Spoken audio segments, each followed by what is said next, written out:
ఒకప్పుడు ఒక దట్టమైన అడవి లోపల ఒక గర్భిణీ లేడీ నివసించేది.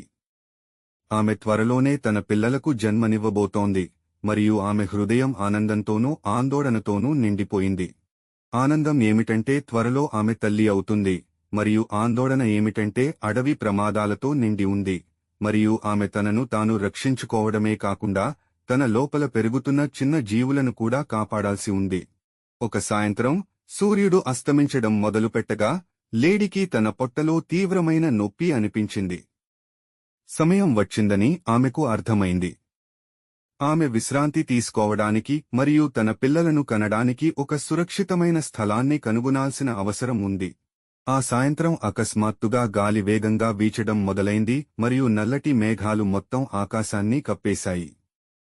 భారీ వర్షం మరియు తుఫాను వచ్చే సూచనలు కనిపించాయి. అప్పుడప్పుడు ఆకాశంలో మెరుపులు మెరవడం మొదలైంది. అన్ని జంతువులు వర్షం మరియు తుఫాను నుండి తమను తాము కాపాడుకోవడానికి సురక్షితమైన స్థలం కోసం పరిగెత్తాయి. కాని ఈ లేడీ పాపం నొప్పితో పరిగెత్తడానికి కష్టపడుతూ తన పిల్లల జననం కోసం ఎదురుచూస్తోంది. కొంతసేపు నడిచిన తర్వాత ఆమె ఒక నదీ ఒడ్డు దగ్గర ఒక ప్రశాంతమైన స్థలాన్ని కనుగొంది. ఆమె పాదాల కింద మెత్తని గడ్డి మరియు ప్రవహించే నీటి శబ్దం ఆమెకు ఓదార్పు కలిగించాయి. ఆమె తనలో తాను అనుకుంది, ఇది సరైన స్థలం. ఇక్కడ నా పిల్లలు సురక్షితంగా జన్మిస్తారు. కాని విధికి వేరే పథకాలు ఉన్నాయి. ఆమె విశ్రాంతి తీసుకోబోతున్న సమయంలో ఆమె వెనుక ఒక భయంకరమైన శబ్దం వినిపించింది. ఆకాశంలో ఒక పెద్ద మెరుపు మెరిసి అడవిలో ఎక్కడో ఒక చెట్టుపై పడింది.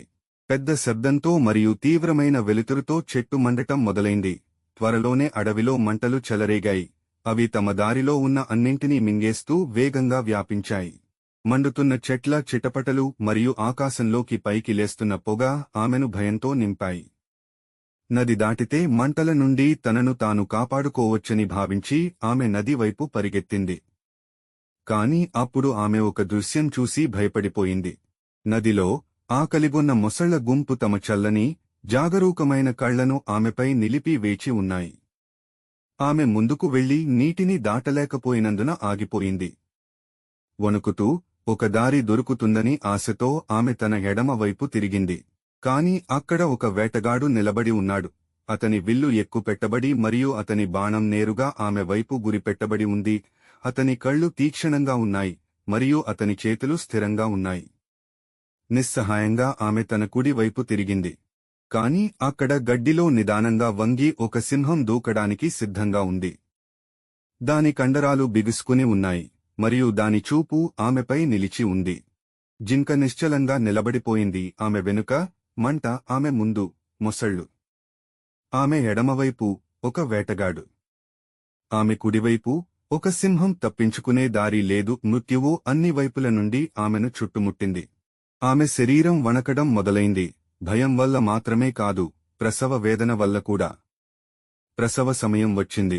ఆమె అక్కడ నిస్సహాయంగా, ఒంటరిగా నిలబడడం తప్ప మరేమీ చేయలేకపోయింది.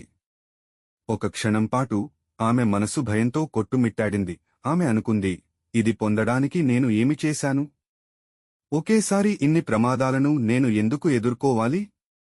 నాకు లేదా నా పిల్లలకు ఇక ఆశ లేదా?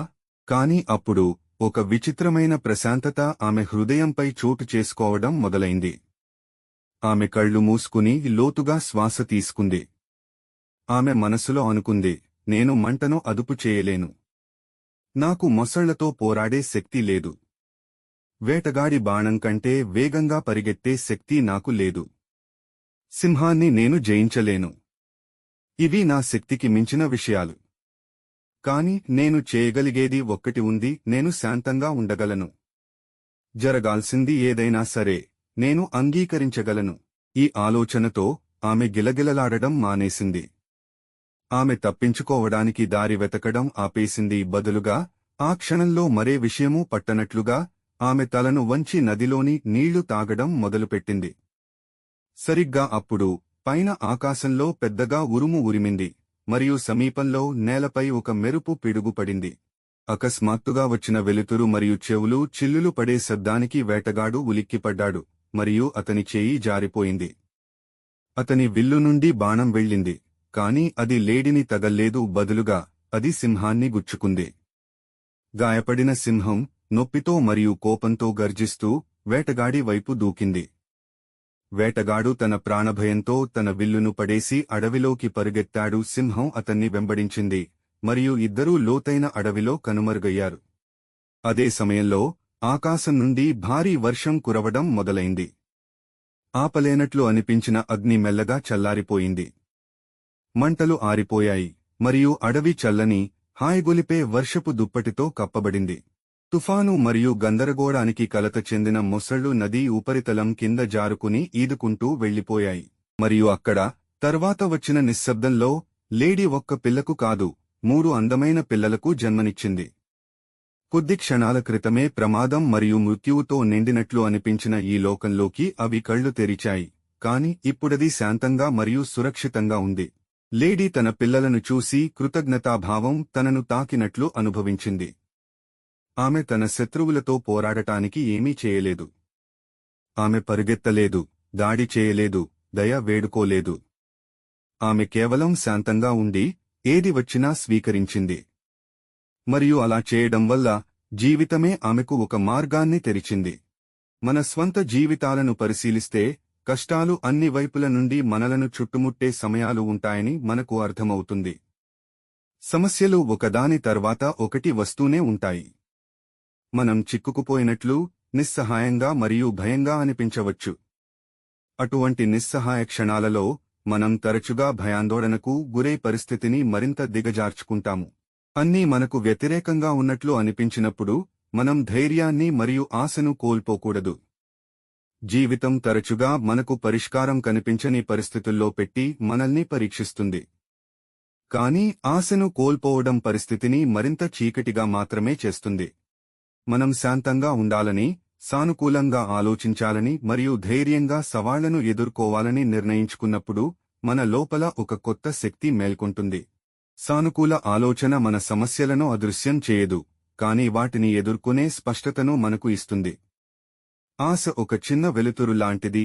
అది మనసులో ప్రవేశించినప్పుడు అత్యంత తీవ్రమైన చీకటి కూడా తొలగిపోవడం మొదలవుతుంది. ఈ కథ మనకు ఒక సరళమైన సత్యాన్ని నేర్పిస్తుంది. మన చుట్టూ జరిగే వాటిని మనం నియంత్రించలేనప్పుడు కూడా మనం స్పందించే తీరును మాత్రం నియంత్రించగలం. శాంతంగా ఉండటం అంటే వదిలేయడం కాదు. అంటే కొన్నిసార్లు మనం పోరాడడం ఆపినప్పుడు జీవితం మనకు సహాయపడే మార్గాన్ని కనుగొంటుందని నమ్మడం. కథలో చెప్పినట్లు జింక అగ్నిని జయించలేదు. ఆమె సింహంతో పోరాడలేదు. ఆమె వేటగాడిని చంపలేదు. ఆమె మొసళ్లను దాటి ఈదలేదు. ఆమె కేవలం శాంతంగా ఉంది, ఆశతో ఉంది మరియు జీవితంపై నమ్మకం ఉంచింది.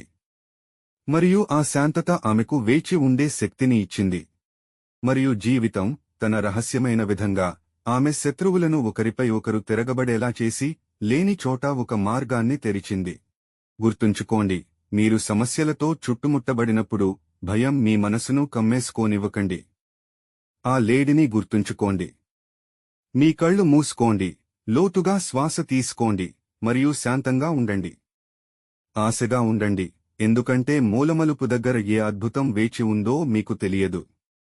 కొన్నిసార్లు మనల్ని నాశనం చేస్తాయని భయపెట్టే ప్రమాదాలే కాలక్రమేణా అదృశ్యమవుతాయి మరియు అంతం అయినట్టు కనిపించే తుఫాను వాస్తవానికి ఏదో కొత్తదాని ప్రారంభమవుతుంది. ఒక రోజు గురించి ఆలోచించండి. ఒక పూర్తి రోజు సూర్యకాంతి మాత్రమే కాదు. అది పగలు మరియు రాత్రి రెండింటితో కూడి ఉంటుంది. ప్రతి ప్రకాశవంతమైన పగటి తర్వాత చీకటి రాత్రి తప్పకుండా ఉంటుంది. మరియు ప్రతి చీకటి రాత్రి తర్వాత సూర్యుడు తప్పకుండా మళ్లీ ఉదయిస్తాడు. రాత్రి లేకుండా పగలు ఉండదు, పగలు లేకుండా రాత్రి ఉండదు. ఈ ప్రపంచంలో ఏదీ శాశ్వతం కాదు. పగటి వెలుతురు కాదు, రాత్రి చీకటి కూడా కాదు. అదే సత్యం మన జీవితాలకు వర్తిస్తుంది. మన మొత్తం జీవన ప్రయాణం మంచి కాలాలు మరియు చెడు కాలాల చక్రం. రాత్రి తర్వాత పగలు వచ్చినట్లే దుఃఖం తర్వాత ఆనందం వస్తుంది, కష్టం తర్వాత శాంతి వస్తుంది. మంచి కాలాలను కృతజ్ఞతతో ఆనందించడం మరియు చెడు కాలాలను ధైర్యంతో మరియు ఆశతో ఎదుర్కోవడం మనం నేర్చుకోవాలి. ఈ జీవితంలో ఏదీ శాశ్వతం కాదు, మన సంతోషం కాదు, మన బాధ కూడా కాదు. మనం ఈ సత్యంపై విశ్వాసం మరియు సానుకూల ఆలోచనలు పెంచుకుని మనలో సహనాన్ని పెంపొందించుకున్నప్పుడు తెల్లవారు ఎప్పుడూ దూరంగా లేదని తెలుసుకుని అతి చీకటి రాత్రులను కూడా తట్టుకునే శక్తి మనకు లభిస్తుంది. ఇప్పుడు మీరు ఒక కష్టమైన పరిస్థితిలో శాంతంగా ఉండటం వల్ల మీకు సహాయపడిన సందర్భాన్ని గురించి ఆలోచించమని కోరుతున్నాను. లేదా ఇప్పుడు మీరు అసాధ్యంగా అనిపించే ఏదైనా ఎదుర్కొంటున్నారేమో. క్రింద కామెంట్లలో మీ ఆలోచనలు పంచుకోండి. మీ కథ ఈ రోజు మరెవరికైనా అవసరమైన ప్రోత్సాహం కావచ్చు. ఈ కథ మీ హృదయాన్ని తాకి ఇది మరింత మంది వరకు చేరాలని మీరు భావిస్తే దయచేసి ఈ వీడియోను లైక్ చేసి షేర్ చేయండి. మీరు ఇంకా చేయకపోతే మా ఛానల్ను సబ్స్క్రైబ్ చేయండి. తద్వారా ఇలాంటి మరొక స్ఫూర్తిదాయకమైన కథను మీరు ఎప్పుడూ మిస్ కాకుండా ఉంటారు. మీరు ప్రపంచాన్ని చూసే తీరును మార్చగల మరొక కథతో నేను త్వరలో తిరిగి వస్తాను. అప్పటి వరకు గుర్తుంచుకోండి, శాంతంగా ఉండండి, ఆశతో ఉండండి మరియు ముందుకు సాగుతూ ఉండండి. మీరు ఎదురుచూస్తున్న అద్భుతం మీరు అనుకున్న దానికంటే దగ్గరలో ఉండవచ్చు. రాత్రి తర్వాత పగలు తప్పకుండా వస్తుంది. అలాగే ప్రతి కష్టమైన సమయం తర్వాత మంచి రోజులు నిరీక్షిస్తున్నాయి. మీరు కేవలం ఓర్పుతో మరియు ఆశతో వేచి ఉండాల్సిన అవసరం మాత్రమే ఉంది.